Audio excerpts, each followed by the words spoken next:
Bluff City Media presents The Anthony Sain Show on YouTube at Bluff City Media. Stepping up to the microphone is your host, Anthony Sain. Acknowledge me. What's going on, everyone? Welcome to the Anthony Sain Show. This, of course, is your host, Anthony Sain, live from the Bluff City Media Studios, here high on top of somewhere secluded in Memphis, Tennessee. I don't have my man Kenny Stubblefield across the glass from me, but I got my man Perry Sharkey in the building. Perry Sharkey, what's going on, brother? What's good? I'm back. Man, good to see you, man. Good to have you here. Your guys out here tripping, man. Talking about the Grizzlies ain't gonna make the playoffs next year and doubling down on it. And heard he's got another controversial take that's boiling. Yeah, ain't got nothing to do with me, man. That's It's his take. boiling in his stomach like a pile of shit. Should. But yeah, what's your guys? It's Tevin, right? Yep. Yeah, I saw you guys were trying to bait me into talking about that this morning. The tribal chief doesn't participate. I need you to get on. No, man, I don't participate in those type of things. Man. You did the right thing. I matured from that, man. I don't deal with that type of stuff. But Perry, it's good to have you on, man. We're gonna rock and roll for about the next hour or so. Good show today. My man Terry Davis is coming in the studio today to talk to me. Terry Davis, of course, writes for the legendary newspaper publication, the Tri-State Defender. A publication is still near and dear to my heart personally, man. I still, they haven't hit me up about anything, but if they do, Perry Shark, I feel like I would be obligated to help out my friends at the Tri-State Defender. That was my first writing gig ever. That was like for a legit publication. I was covering Tiger football for them. That led to Tiger basketball. Then I stepped away and started doing my own thing on the Grizzlies scene. Okay. So shout out to my people at Tri-State Defender and Terry Davis, who covers all sports at the Tri-State Defender now. He's going to come in and we're going to talk local sports with him. Looking forward to it, man. Terry's a super fun dude. You know Terry. Yeah. He looks like he's having a hell of a good time out there doing whatever he's doing, man. He really makes sports journalism look fun. He doesn't take himself too serious. He just has a good time, man. So I think interview with Terry is going to be great for sure. But since we last talked, Anthony Edwards has became Michael Jordan. Balling. Yeah, the last show we had, I was saying how Anthony Edwards should be the leader of this team offensively, and I said we haven't had that monster game from Anthony Edwards at all. Me and Kenny talked about that, and here we got it. We got it last weekend as he dropped 34 points on Germany. That Memphis team. That USA team was down by as many as I think 16, 18 points. Yep. Kenny Stubblefield tagged me on Twitter, and he was like, "Man, your boy." Because he knows I get irritated about Halliburton, which I may talk. I'm going to have a segment all about why I don't like, why Halliburton drives me crazy. Hey, the streets been waiting for it. Yeah, man. But he was texting me, "Yeah, your boy Halliburton going crazy." So I cut the game on. We down 8. I'm like, "What the hell is going on? Like, what are you talking about? Halliburton's going off. Like, we're down. Why are we losing? Like, I think we were down by like 3 or something like that." I was like, "Oh, how are we losing? You're talking about Halliburton's going off." And then he's like, "Oh, just relax, man. Relax. Long game." Like, man, we about to lose. Because it was the fourth quarter, we were still down. I was like, man, we're about to lose to Germany. Anthony Edwards lost his mind. Jaren Jackson Jr., they did not score at all when it mattered. Like, there was a stretch where until like the literally garbage time, once the game was over, I think Germany might have scored 3 to 5 points. But for the most part of the game, Jaren Jackson Jr. came in and those guys did not score. But Anthony Edwards, 34 points in that game, looked phenomenal. And it's making you ask the question, where does he stand when you talk about the face of the NBA? Your younger guys, your next generation. You know LeBron James is 38, 39 years old. These guys are moving on. KD's going to move on eventually. Steph Curry. You got the Giannis's, you got the Lukas, all those type of guys who are next in line. All these guys, Jokic, whoever you're talking about, Embiid. International players. Yeah, but you're wondering who's going to be that next group of up-and-coming players. And I'll add this caveat: your next group of American-born players. Anthony Edwards is definitely amongst that group. John Moran is in that group, of course. Devin Booker, Jason Tatum is probably the leader of your American-born players. Donovan Mitchell's another big-time American-born player. It's representing that future. But Anthony Edwards, He's on the rise. Yeah, he's on the rise, man. And I'll tell you something else about Anthony Edwards. A lot of people give me shit about my takes about Luka Doncic going into that 2000, I guess that was 18, 17 draft, whatever that was, 18. Whichever one Jaren was in. Yeah. 2018. 2018. A lot of people give me shit about my takes about Luka, and because I just didn't get it. I was saying it as, okay, I see a lot of white guys stomping for this Luka kid that they've never seen play before, which I understand. I get into that's a whole nother conversation to have about race and sports bias, like white hopes. And it's crazy because I seem like I'm saying something weekly to upset white people. It's not my intention, I promise. But but it's like you'll have white fans who will say, okay, here's the thing. When Tiger Woods hit the scene, I was a fan of Tiger Woods because he was black. And in every sport, when your race is a minority in that sport, you have people who cheer for those guys because they look like you, they sound like you. You know, you're represented by those people. So there's nothing wrong with you feeling that way. I've never felt that way. Yep. But white people seem to be the only group that deny that that's a thing. Like they act like, no, it doesn't mean you're racist, man. It's, right. You know, whatever. Like to your point, like with game shows. Yeah. Like Family Feud. Black family. Man, yep. Who? Every time. Family Feud, quit playing. Jeopardy, Wheel of Fortune, whatever. They'll pull it for the black people. Because we probably need that money. Right. That money probably going to something real. That's not for a summer home. That's that's probably to get somebody through college. Real talk. No, but the Luka thing was weird to me because Luka was getting like his floor is gonna be Penny Hardaway type comps. And that kind of stuff was driving me crazy. And it was like he'll be a better James Harden. Like James Harden, this is during the time when James Harden was Superman, and people was like he's gonna be a better James Harden. Like, all right, y'all lost your mind. You know what I mean? Like, okay, y'all lost your mind about this Luka Doncic kid. And Luka's been awesome, of course. But I promise you, Paris Sharkey, that Luka Doncic is not the most wrong I've been about anybody. I've been the most wrong about Anthony Edwards because I never thought Luka was going to be bad. I thought Luka wasn't going to be as good as the comparisons he was getting, and that he had a lower floor than what people were saying as far as what he could be. But Anthony Edwards, without a doubt, is the NBA player I've been the most wrong about. I thought that dude was going to be a doofus in the NBA. I was like, y'all picked that dude number one. And it was the interviews. His interviews were strange. I didn't understand his humor. I thought he was being dead serious about some of the stuff he was saying.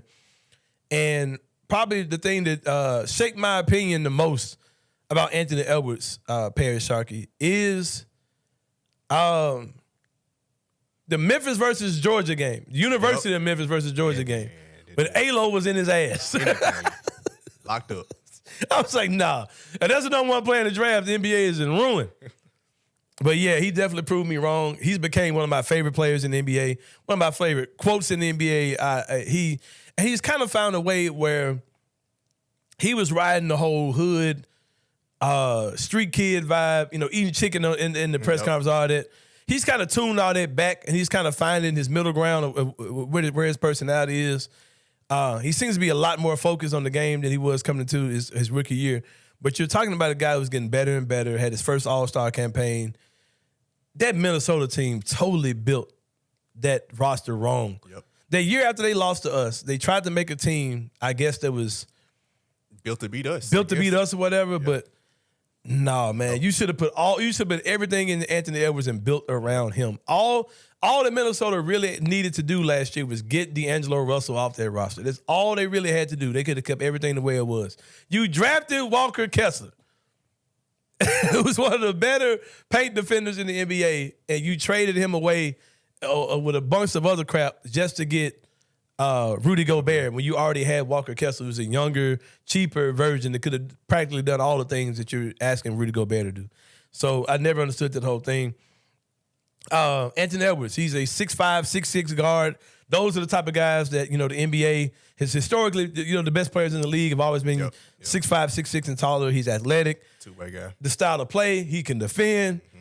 He looks like, you hear the jokes about people saying he's Michael Jordan's love child and all these type of things.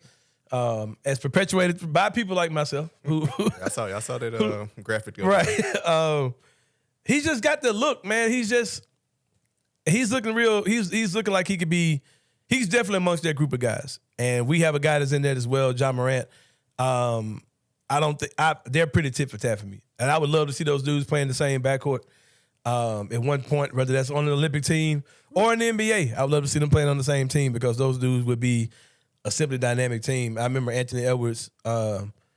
It was kind of acting like he wanted to be here coming out of the draft, even though we weren't in a range to get him. I wanted him too. Yeah, Anthony Edwards is a beast, man. I love his game. I'm loving watching him mature for sure. And on that note, Paris Sharkey, Bleacher Report, dropped an article of the top 10 guards under 25 with the highest ceilings in the league.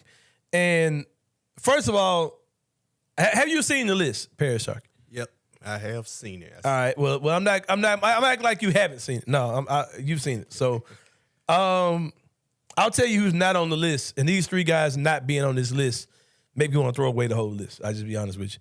3 guys that are not on that list are Jalen Green, Tyrese Maxey, and Tyler Hero.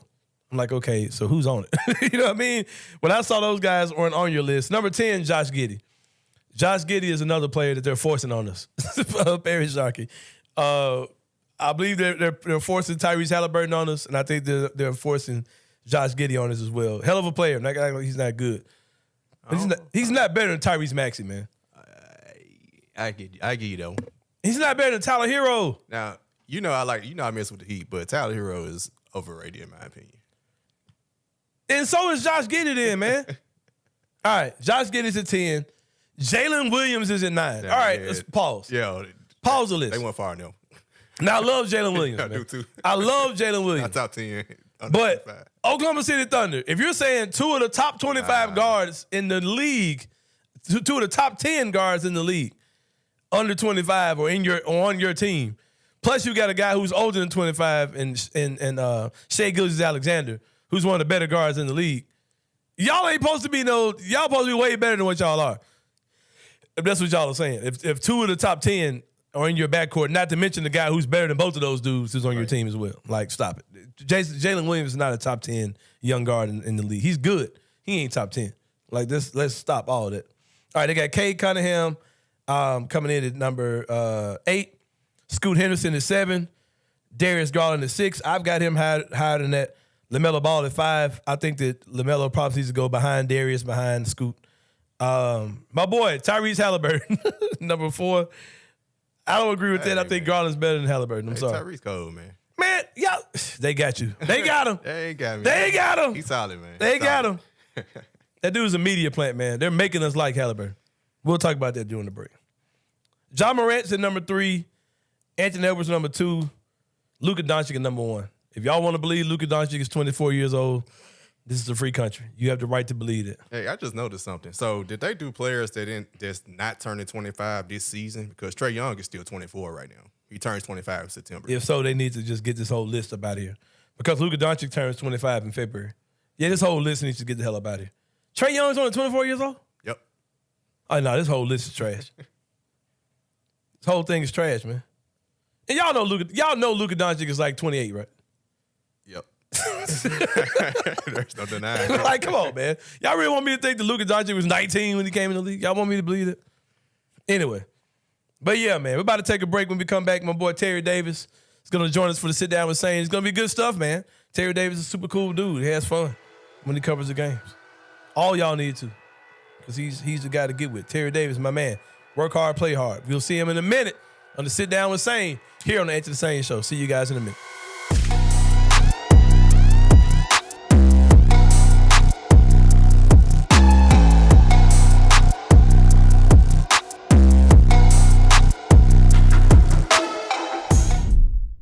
Just curious, you kind of talked about the transfers and things like that.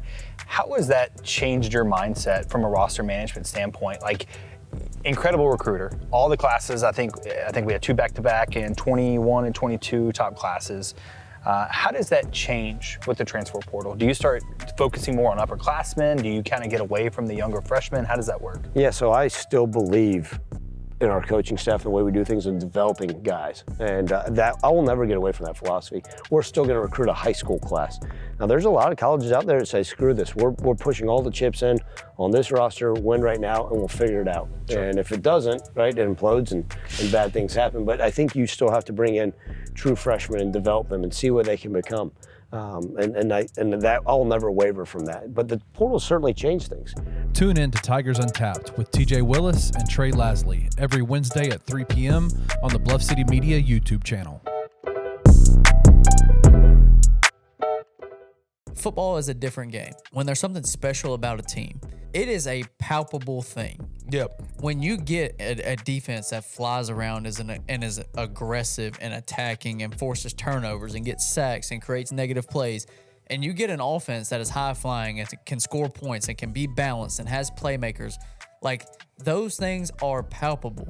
If this is just a team that plods through the first, 4 or 5 games and winnable games and they win them, but it's close and it's ugly, that's a big difference between going and thumping teams. Yes, just win is great.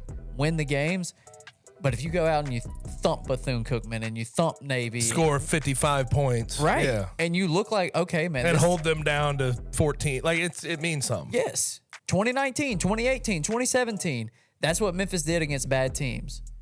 They've played close games with Arkansas State the last 2 years. Go thump that team. Yep.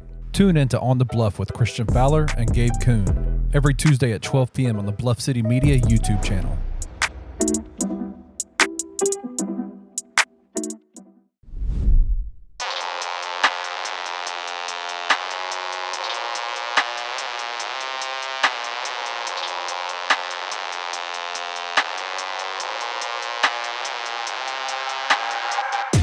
All right, everyone, welcome back to the Anthony Sain Show. It's time for the Sit Down with Sain.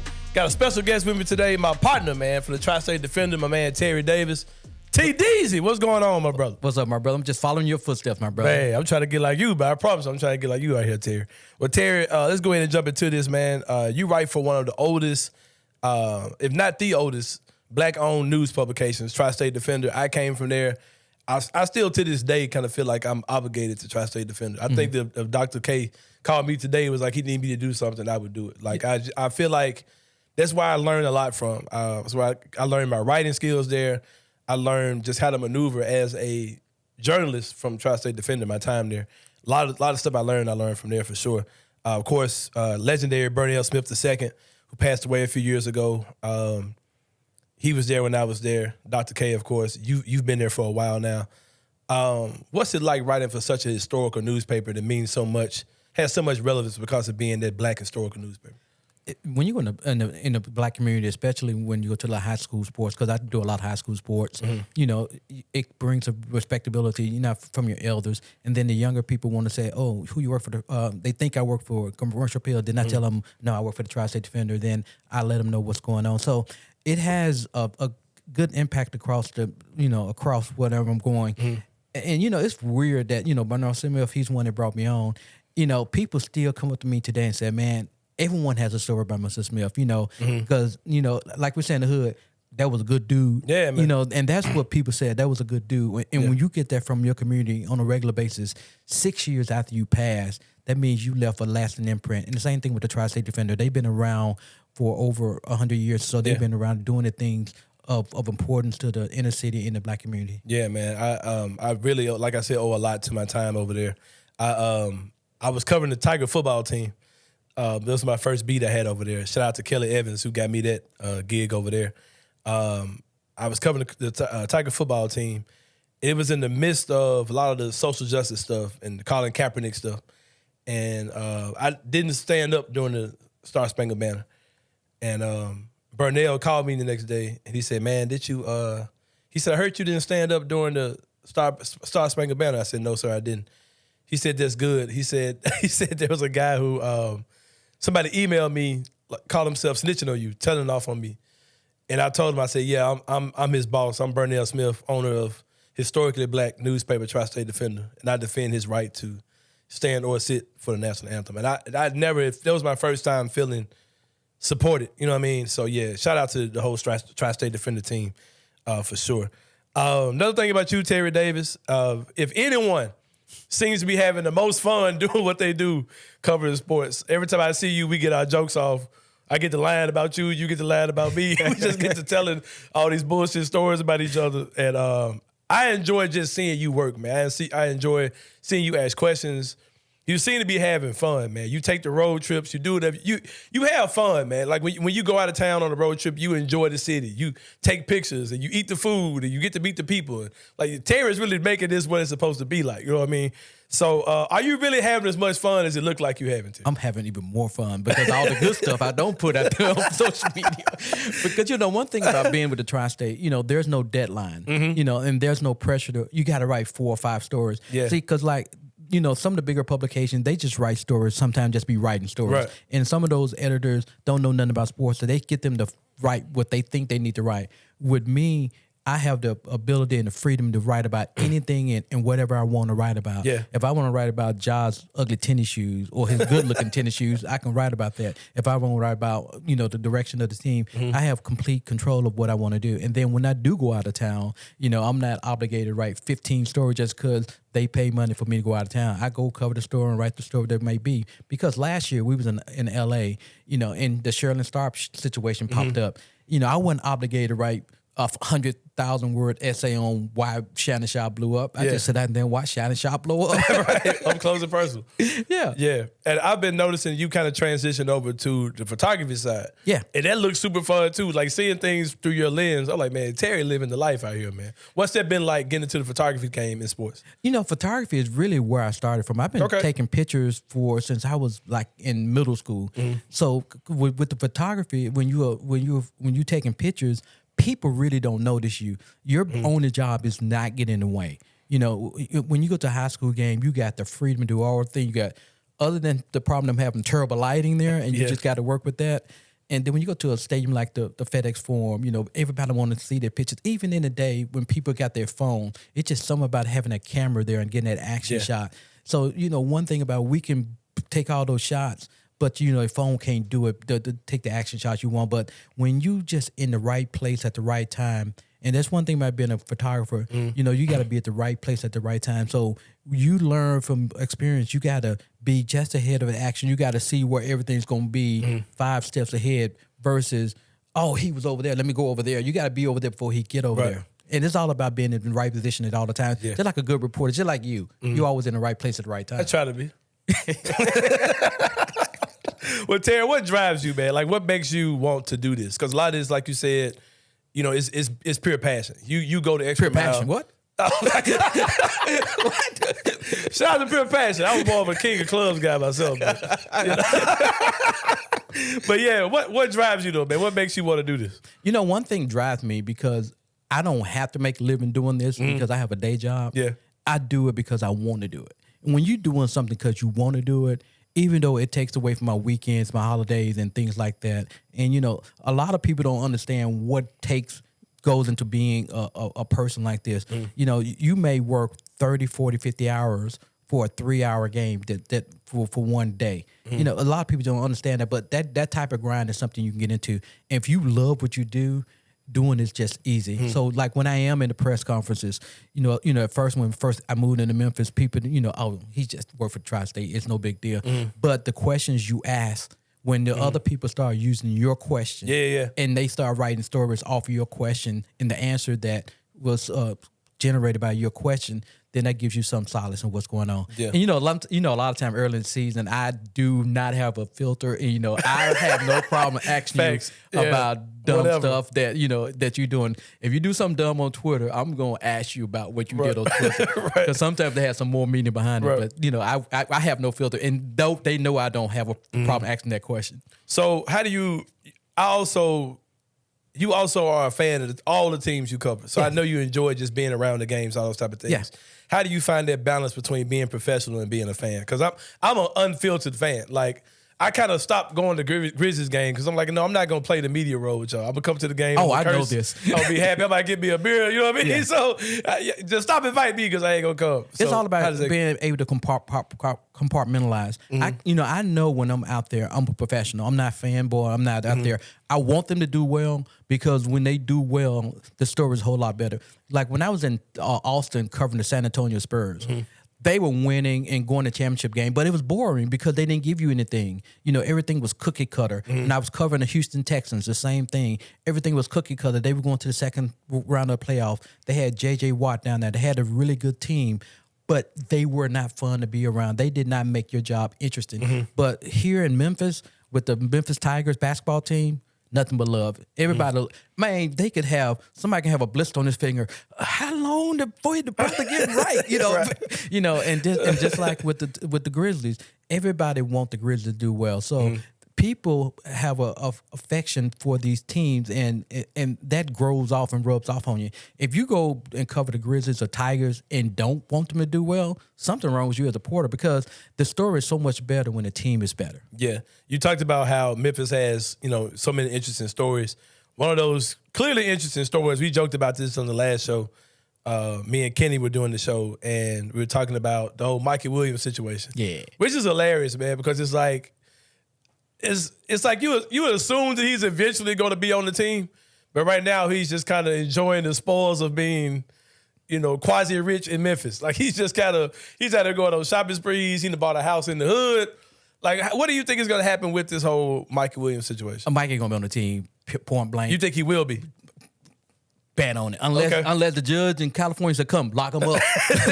Unless he said, lock him up, that guy would be on there. Because everybody understands how the criminal justice system works. You know, he hadn't really been formally, you know, charged and had his first appearance in court.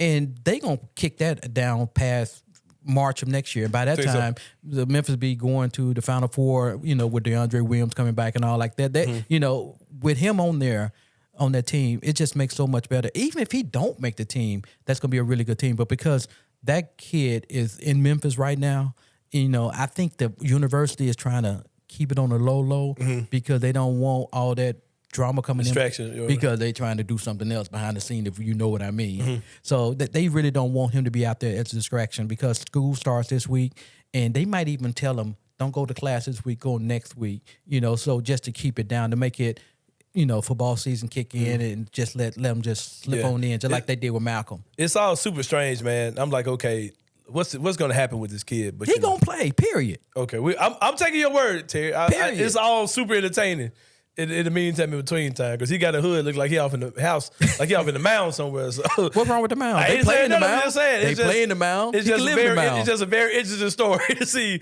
Michael Williams living in the mound. But he got A1 security out there. Right, I'm sure. You mentioned DeAndre Williams, so you sound confident that you think that's going to happen. Yeah, it's not going to happen sooner than later. It's going to happen later than sooner. I think because so if it happened, if I was a betting man, which I'm not, I wouldn't expect it to happen before October 1st. You know, and then the season be kicked off, and he'll probably be getting ready by November, December, be on the team and go from there. As long as he's on the team by January, that's all that matters. You know, I would really love him to be in the Bahamas when they go down there, because that Bahamas trip going to be a great trip, and that's going to set them up. If they go down there and do what they need to do in the Bahamas, they won't be an 8-7 seed like they were this year. They need to be a 4 or 5 seed, because you don't need to be struggling in the first, second round, you know, based on a bad seed, because the people that don't like who you're from, where you're from, the conference. You also mentioned Malcolm Dandridge. John Martin found his name online. My boy Parts was saying there's a lot of other people named online too, you know, as far as being registered at the school. Do you think he's coming? Do you think he's already there? How do you think this? I've been saying it all summer long. If Malcolm hadn't said nothing by now, it's a 98% chance that he's going to be back. I've been saying it seems like the longer it takes, the more you know he's going to. I think he really wanted to go, but he didn't feel the love that he got from Memphis. And you got to realize too, him and Penn have been together for almost 10 years. You know, with the AAU days and the days of East and here in Memphis.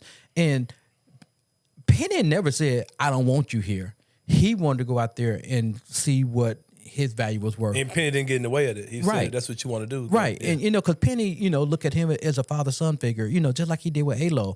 Look, you do what you got to do. I'm going to support you whatever you do. If you decide to come back, your doors are open. You decide to leave, I'm going to help you pack. You know, if you want to come back, I got you. Because that's the relationship they have. Yeah. It's not, I'm out here trying to get the best out of you to make my team look better. He actually look at them as a person, as a human being, because he actually care about them. That's why so many players love Penny, because he treats them like people. He may dog them out in practice and, you know, run them to death, but you know, they come in and they like him as a person, and he make them better people. I never really thought about it like, we think about, those are his East kids, But you're talking about, like you said, an 8-10 year relationship he's had with some of those guys for sure. So yeah, I hadn't really thought about that. That's a really good point you're making. Transition over to some Grizzlies stuff.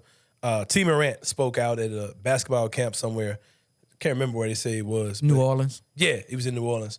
And he there's been a big narrative about Ja needing to pick better friends or having the wrong people around him and all these type of things. And T. Morant, his father, came out. He shot all that down, basically. Right. He was like, no, Ja has to make better decisions. Right. And that's something that I said here on this show and other people have said as well.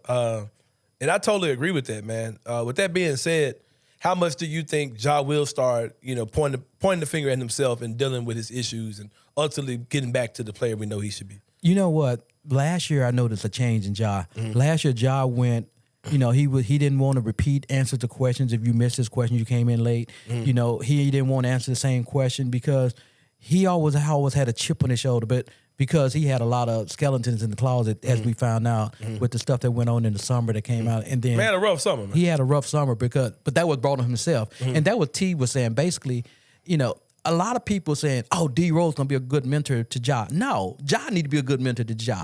When Ja take responsibility for what he does and what he wants to do, he'll be a better person. Yeah, that's good stuff, man, for sure. We've all been watching Jaren in the FIBA games. Looked like he's kind of growing up in front of us. And it's like we were getting excited, as me personally as a fan, and we'll talk about this later on in the show too. I'm not particularly getting excited because of the way of Jaren putting the ball in the basket, because he's not really putting the ball in the basket a lot. No. It's little things like not fouling as much and being super affirmative on the defensive end and setting picks and rebounding. It's like, damn, like being a leader is like we're seeing him tangibly win games. Like that game against Germany, we saw Jaren's defense shut Germany out at the end of the game. How excited are you about the things we're seeing with Jaren, and what do you think his ceiling could be this particular season, especially with Ja, like we said, being out for those 25 games? Now his ceiling, Finals MVP is his ceiling. When he doing what he needs to do. Last year there was a transition in Jaren. Jaren became a more mature player. Not on the court, because he's always been a good player on the court, but he became a mature player off the court. He was not doing the dumb, silly things that you need to do. He did the right things and smart things to stay in games. If you look at it, Jaren, he came close to fouling out a lot of games. I think he may have only been disqualified like 2 or 3 games last year. That means he became a more well-rounded person as a player in NBA. When your best ability in the fourth quarter of games is availability. And when Jaren was available, he played well. And now what Steve Kerr is doing to him, he's making him play that 5 position, because technically Jaren played that stretch 4 position and Steven plays that 5. Making him play the 5. Man, he is a rim protector. It's one thing being a great defender and being a rim protector. He was altering shots. He did a lot of altering shots last year between him and Steven Adams last year. And that's the type of stuff that don't show up in the box score. When you make somebody change their shot because they know you in there. When they went on that 18-0 run, because I turned the game on at the start of the second half, they were down and said, man, these guys going to lose. Then Jaren was on the bench. Then Jaren got out there, and I tweeted this out. Anthony Edwards going to get the credit, but without Jaren, they would have lost that by double digits because he stopped them. They did not score. No, they did not score at all. He blocked 4 shots in the span of 5 minutes. Yeah. And then he made the guy from the Lakers, the German. Schroeder. Schroeder. He made Schroeder stop coming in the lane. Right. Because Schroeder was killing in the first 3 quarters. In that fourth quarter, Schroeder did not He go was in no there. part of Jaren. Right, and that made a big difference. And Jaren's upside, if he's doing what he needs to do, he can be the Finals MVP. And that's crazy you said that, because I subscribe totally to the theory of if the Grizzlies win a championship, Jaren Jackson Jr. is going to be the reason why they win. We know that Ja's probably the better, flashier. He might be the one that might score 40, 50 points in a game, but it's going to be because of things that Jaren Jackson Jr. Correct. If they're going to be good, Jaren has to be good. Right. Period. So I agree with you, man. Ja brings him in the door, but Jaren Keeps him in the party. There you go. There you go. There you go, for sure. Terry, we talked earlier about how you cover a lot of sports. And Yes. like I said, through the lens of your photography, we see you out a lot of places. We see your tweets, things that you cover. We all know about the Grizzlies. We know about Tiger basketball, Tiger football. That's the big 3 here in the city of Memphis. What's a hidden gem or a local sports team that you think the city is kind of sleeping on? The people Memphis women's soccer team. Okay. They are really good. I went to a game Sunday night. One thing about a soccer game, you in and out in 2 hours. Yeah. Period. Yeah. Period. And no traffic. And those young ladies, man, they've been to the tournament and they went to the Sweet 16 last year. They've been doing this for years and years and years. They can get a game against any big team. The North Carolinas, the Wakes, the Tennessees, they can get a game against anybody because they're just that good. They're one of the best teams. And if you don't know nothing about soccer, they play a type of style of that you will be in tune to because they always aggressive. They go on, they're attacking. They not sitting back like some teams and just waiting for you to make a mistake. They always attacking. And if you don't know nothing about soccer, that's what you want to do. You want to see your team attack so you have opportunity to change. But that's what who I give you. University of Memphis women's soccer. Yeah, ranked number 20 by ESPN and 23 in top drawer rankings. All right, who would be your number 2? Who would be my number 2? Yeah. My number 2, I'm about to go on. I love high school football. Okay. Because I'm at a lot of high school football games. And Memphis used to have a rich and proud tradition of high school football, and middle school football. But, going to see Whitehaven play, going to see Melrose play, it's sad that then the Melrose don't have they had a really great team last year. So good. And they can't even get 1,000 people for the whole year. They used to get 1,000 people for one night. Yeah. They're really good. They only lost 3 games last year.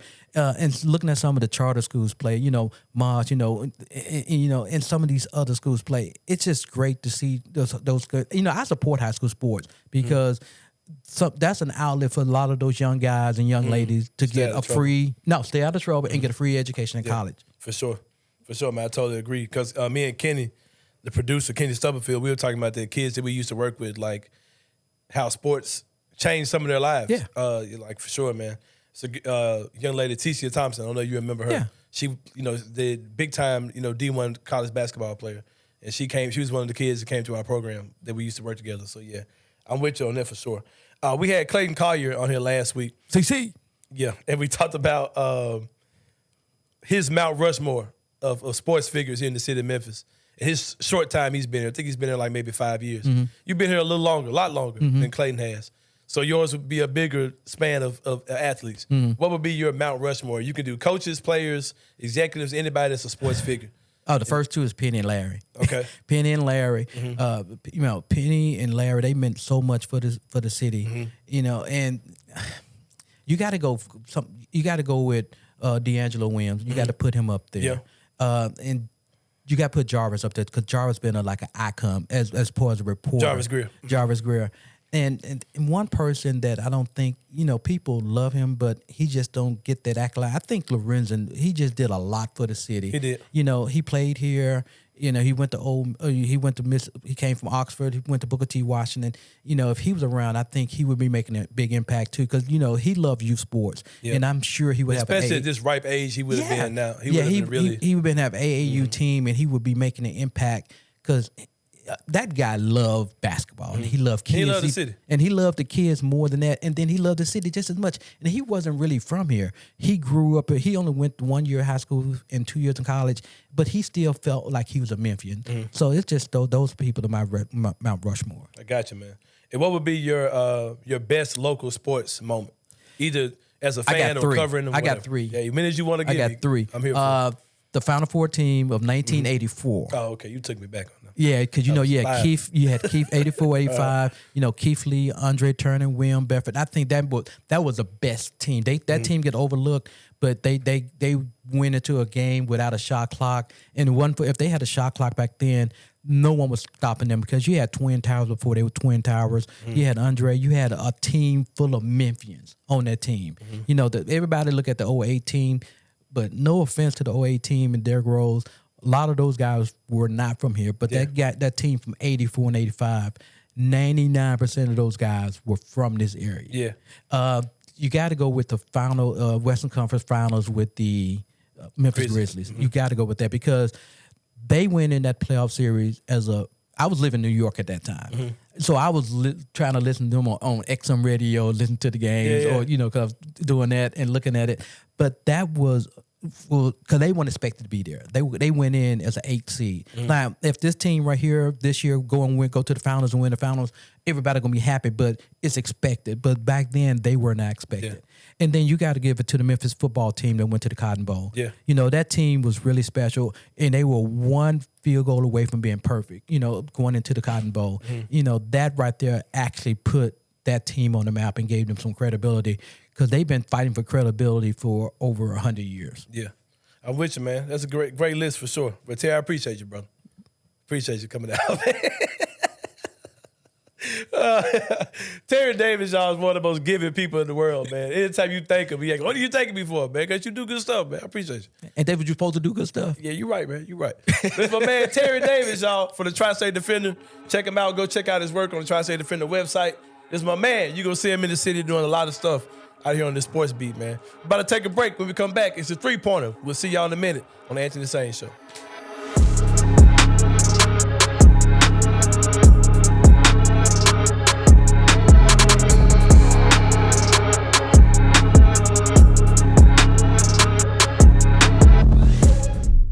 When Memphis loses, ask my wife. It ruins whatever we're doing. I don't have to ask your wife. I know day. firsthand.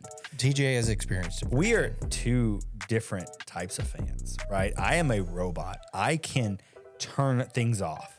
Memphis loses, I'm mad in the moment, and then I'm like, whatever. Except we for played that, well. except for that FAU game, it affected you. Yes, that was a little bit different. We have confirmation from TJ's wife, Miss Willis, that he woke up in the middle of the night and said, "How the F did we lose that game?" It was like 2 a.m. and then went back to sleep. Yeah, it was like 2 a.m. That is not TJ. That's not him normally. Trey enters downward spiral. The night is ruined. The next day is ruined. It is a It's bad. It is a string of legitimately, days. my trip to Disney World last year was ruined by the East Carolina loss. We talked about it. I'm tired of losing to those nerds too, by the way. I know, in overtime, constantly. Tune in to Tigers Untapped with TJ Willis and Trey Lasley every Wednesday at 3 p.m. on the Bluff City Media YouTube channel.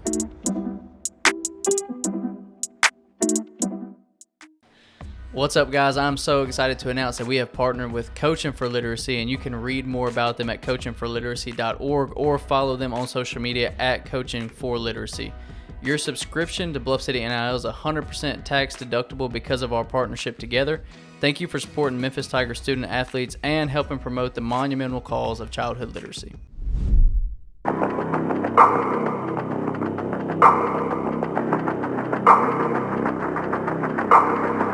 All right, y'all, welcome back to the Anthony Sain Show. About to get the 3-pointer started. Where we talk about three big events that are going on in the world of sports.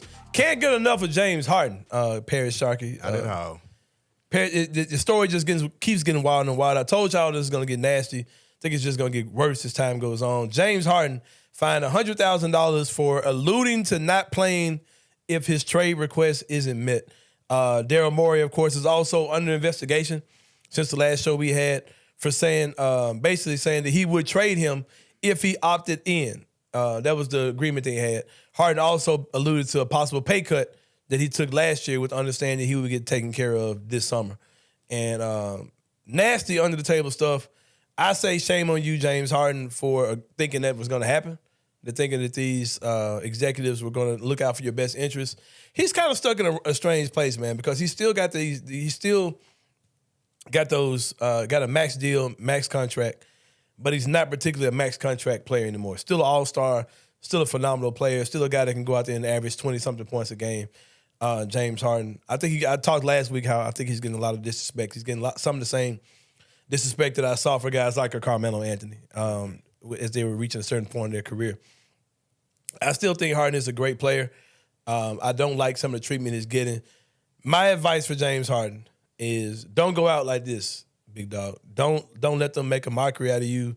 Don't let them play with your money. Don't let them drag you around. My advice for James Harden is just go play, man. Go play a final season in Philadelphia. Get out there in free agency, or like they were saying the other day, take your ass to China, man, and just live it up. Right. Be the king of China. Right. I mean, literally, you know what I mean? Because he's at an age now where, you know, he doesn't have many years left here in the NBA where he's going to be a prime player.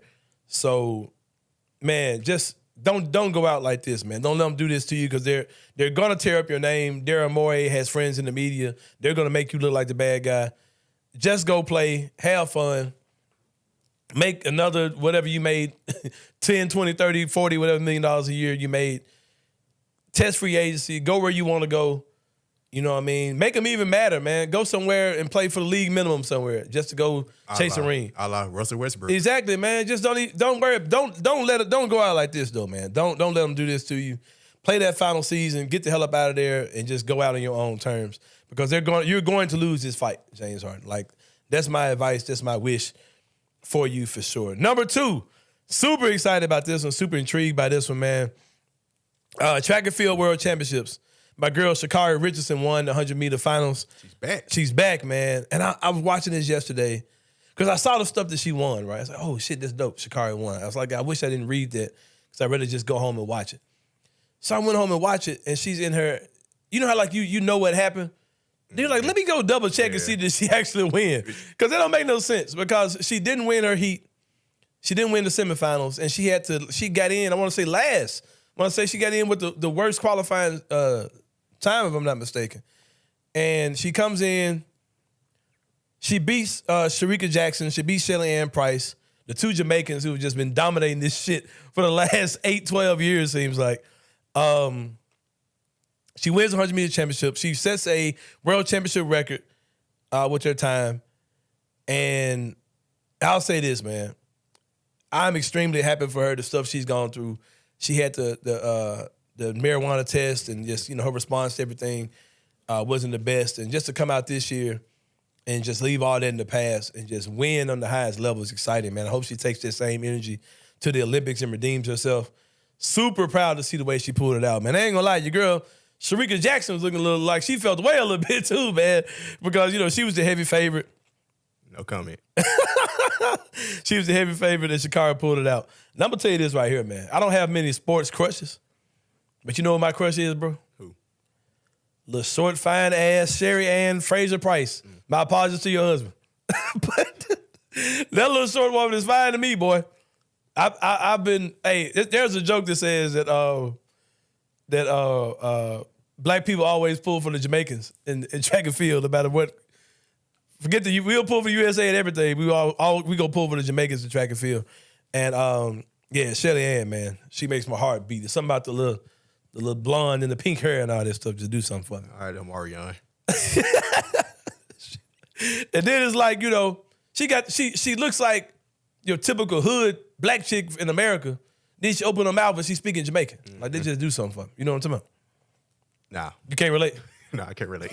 I don't know. She got a weird appeal to me, man. Like Sherry Ann does it for me. I don't know what it is. Because there's no woman in America that resembles her that I've ever dated. But Sherry Ann, shout out. Shelly Ann, I mean. Yep. She got that ass whooped last night. Sha'Carri got up in that ass. But yeah, speaking of up in that ass though, pause. USA track and field, man, it's looking like they're back on top of this shit. Paris.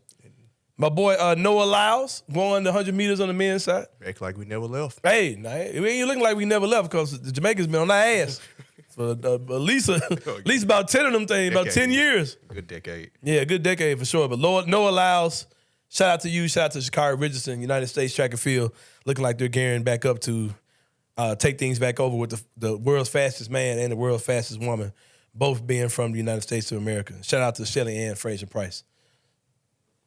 My crush. But number 3, we're going to play a game for this one. Perry Sharkey. We're going to do a segment within the segment.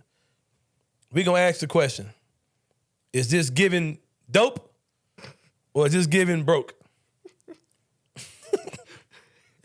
And the topic for this week is the Tiger football ticket campaign. Oh, man. Just to catch y'all up, 11,000 season tickets have been sold so far, and they're looking to sell 1,000 or so more season tickets. They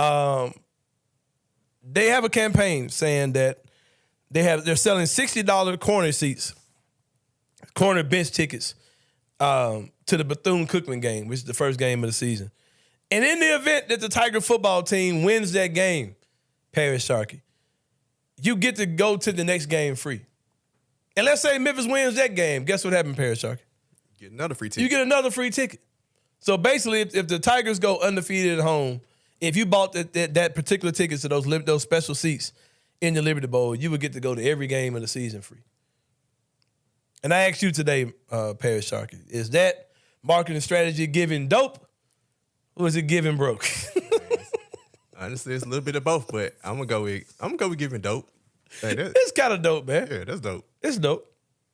You go, because if Memphis wins, we all win. Right. And it's not like every seat. When I first saw it, I said, "No, this is poverty as hell." Exactly. I thought it was every seat, but it's limited seats, right? Mm-hmm. So like, I can get with that.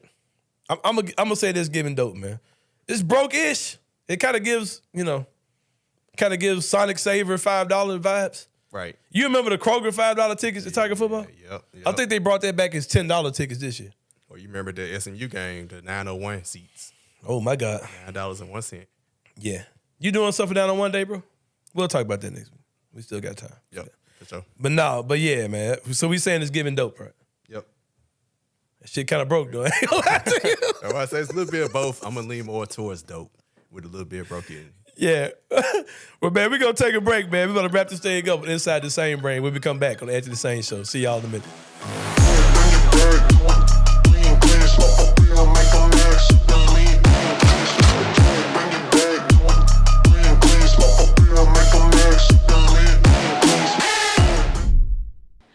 What's up, guys? I'm so excited to announce that we have partnered with Coaching for Literacy, and you can read more about them at coachingforliteracy.org or follow them on social media at Coaching for Literacy. Your subscription to Bluff City NIL is 100% tax deductible because of our partnership together. Thank you for supporting Memphis Tigers student athletes and helping promote the monumental cause of childhood literacy. Football is a different game. When there's something special about a team, it is a palpable thing. Yep. When you get a defense that flies around and is aggressive and attacking and forces turnovers and gets sacks and creates negative plays, and you get an offense that is high flying and can score points and can be balanced and has playmakers, like those things are palpable. If this is just a team that plods through the first, 4 or 5 games and winnable games and they win them, but it's close and it's ugly, that's a big difference between going and thumping teams. Yes, just win is great. Win the games, but if you go out and you thump Bethune-Cookman and you thump Navy. Score 55 points. Right. Yeah. And you look like, okay, man. And hold them down to 14. Like, it means something. Yes. 2019, 2018, 2017. That's what Memphis did against bad teams. They've played close games with Arkansas State the last 2 years. Go thump that team. Yep. Tune in to On the Bluff with Christian Fowler and Gabe Kuhn every Tuesday at 12 p.m. on the Bluff City Media YouTube channel.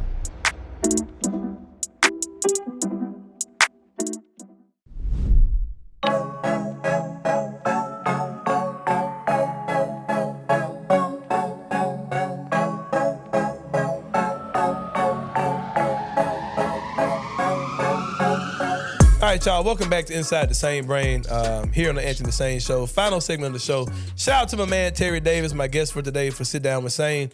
Let's jump into this, man. Inside the Sain Brain, I typically talk about something that doesn't have anything to do with sports. This kind of does. I guess it does. What you think, Perry? This is sports talk still? Not really. Kind of sports gossip. Yeah, there we go. Yeah. Sports gossip. Because neither one of these people are athletes. Well, one of them used to be. Anyway. Somewhat. All right. Anyway, we're going to talk about Larsa Pippen and Marcus Jordan. We're going to talk about that today, man. And I'll just say this. It's just a little bit too much for me, man. For several reasons. As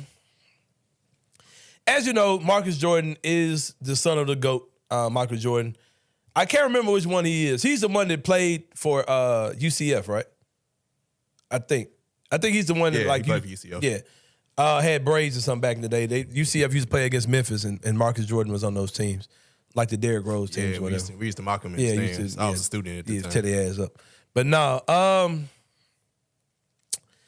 let me clear up what I'm trying to say. All right, Marcus Jordan, of course, is dating Scottie Pippen's ex-wife, and this is what makes it a little bit too much for me. I looked up. I said, well, maybe Larsa Pippen isn't Scottie Pippen II or Scottie Pippen Jr.'s mom, but she is, right? So So that means they've been together for a long time. Yeah, they was together a while. And they've been together since 1997. All right. I graduated in 1998. So I was like, okay, if that's the case, little Marcus Jordan was 7 years old when they got married. So there was probably a time where in 1997, the Bulls were still the Bulls. Scottie Pippen was playing for the Bulls. That was the 5th, Yeah. 6th championship. So the Save the Last Dance thing was going on in 90. That was the 97, 98 season.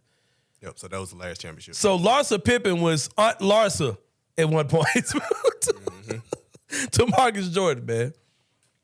And I'll say this. It's weird because if the situation was the other way around, if, just throwing out a hypothetical situation, if Scottie Pippen divorced his wife and married Michael Jordan's daughter, who was 7, and he used to be his little niece, we would look at Scottie Pippen like a creep. That's right. Facts. You know what I mean? And we would say, oh, he probably was grooming this girl and probably had his eyes on her. You know, all these type of things.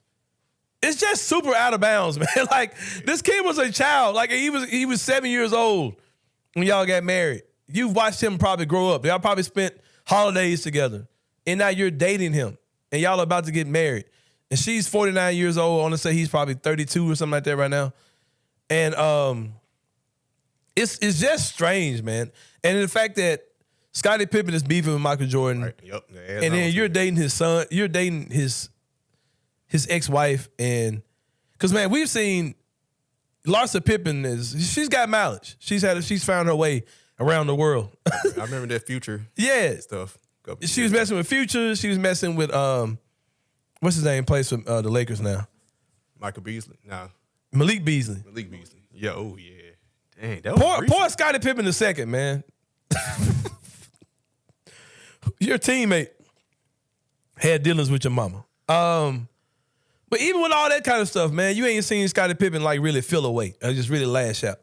But this Jordan, messing with Jordan's kid, man, it's just a little bit too much. It's a little bit too much to ask any man have to deal with. You know what I mean? Because we forget these are real people. Now, I'm not saying that the age difference matters or people can't find love. I'm not saying any of that. It's just too much going on, man. At first, I thought it was fake. I thought it was like a publicity stunt or just something that Jordan might have instructed him to do to mess with Scottie. I thought it was just some bullshit, man. I thought it was just some fake shit. But now, like, Jordan's like, they asked Jordan, he's like, nah, man, I'm not feeling this. Like, I'm not feeling y'all dating at all. You know what I mean? Because like I said, man, that was Aunt Larsa. You know she was at the house. And come on, man, this one was a whole adult when this boy was 7 years old. Like, Jordan and Pippen were cool at one point. Yeah. They ain't always been beat. It ain't like he just found some random chick, man. There was some level of familiarity, bro. And I don't know. It's just a little bit too much for me. It's just too much for the kid, man. Like, it's just y'all too close. That kid, I mean, that woman is your dad's teammate's ex-wife.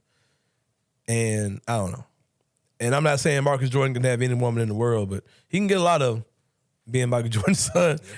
I'm sure being Michael Jordan's son carries a little weight. I'm sure he's got his own bread. I think he's like in the shoe game or something. Like he's got some luxury sneaker stores or something like that. He's got money. Yep. Hey, come on, man. This woman's 50 years old. Like, what are you doing?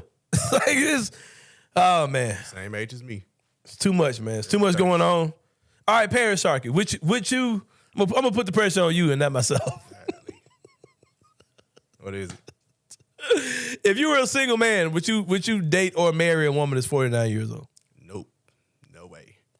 And I'm not even going to ask you why. I'm just going to ask you. That's it. But it's like, it's just strange, man. Now, if it was, I don't know.